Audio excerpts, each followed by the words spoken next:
There he is, sitting in class, the lights humming, kids whispering, shoes squeaking on the floor as they walk by. His nervous system is on fire and activated. Today, we're going to talk about how autism rewires the nervous system and some of the steps you can take to help fix this problem.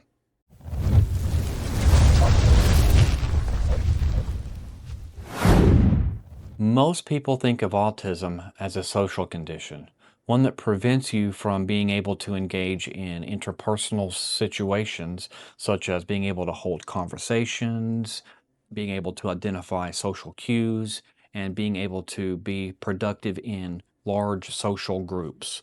While this is part of autism, it's not the whole picture. Autism, at its core, is a neurological condition.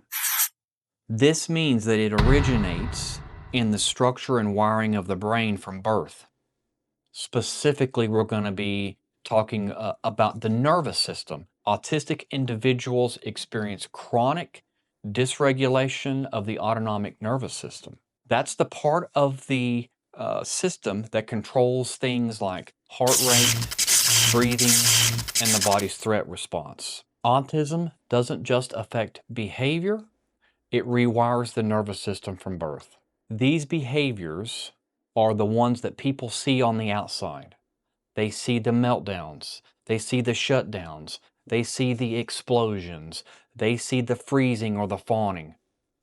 But they don't necessarily understand exactly how this is happening inside that individual's brain or inside their nervous system. This is not the result of bad parenting. This is not the result of some sort of oppositional defiant disorder. This is the result of an overactive nervous system that is trying to keep that individual safe. Biologically, this nervous system is programmed to run a different operating system than the one that the world was built for or that other people may understand.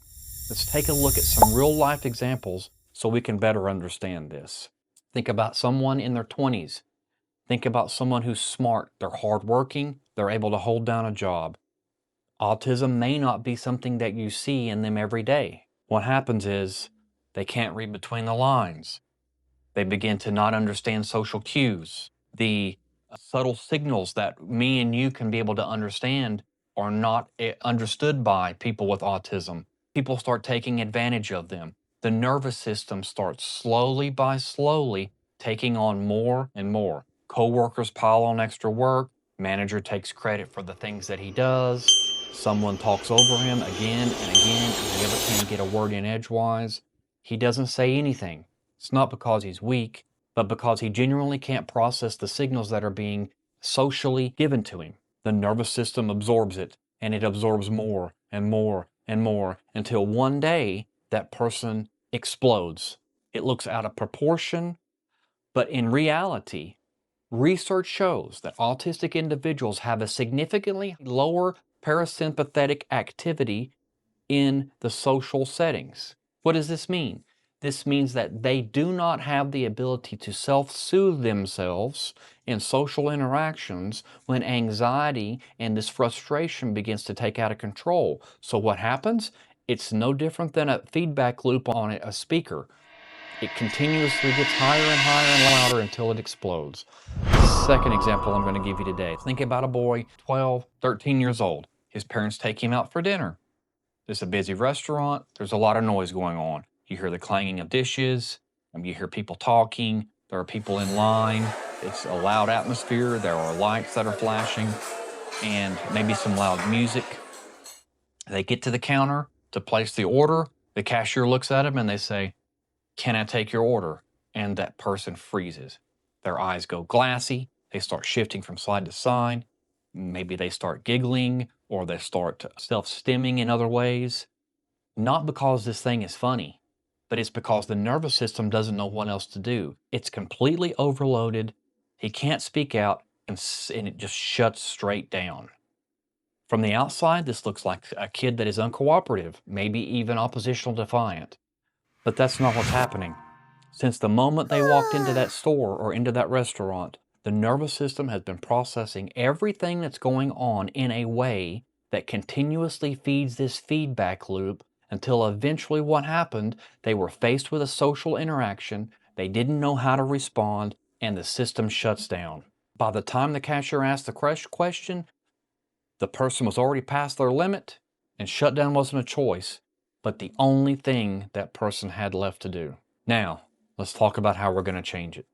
First is to begin identifying the early warning signs of when this type of emotional shutdown is going to happen. What you can do first is you can begin to start looking at things like emotions wheels. You can begin to use this on a day-to-day basis with your child. If your child is experiencing some problems of autism and not being able to tell you or express their emotions, maybe you can use a wheel like this, or one that has emojis on it with the different smiley faces. Help them to identify what those emotions are, and then begin to understand how it's putting a load on the nervous system by them giving you a score of 1 to 10 to help you understand that they're getting, their nervous system is getting overloaded and it's about to explode. Second, we want to make sure that we're able to reduce the load and not just expect them to push through. Their nervous system is not wired the way that most people's are. They cannot just push through the situation like that. And third, build in recovery time as a non-negotiable. What does this mean? After school, after social events, after any kind of demanding situation where the nervous system is put in an environment where it is almost about ready to explode, then you need to be able to take some still moments for yourself. Laying down, quiet activity, maybe a little exercise, time alone, time off of your telephone or off of your games, take a shower, whatever.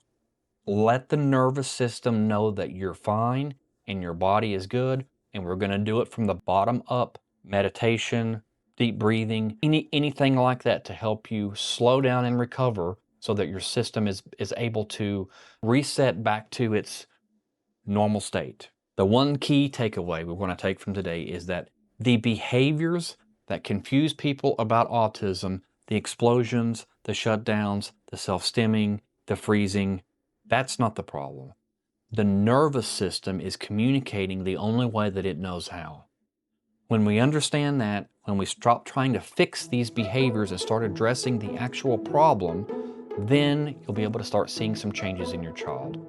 If this gave you a new understanding of yourself or someone you love, then I would really encourage you to drop a comment in the section below. Let me know a little bit about it. Tell me a little bit about the situation.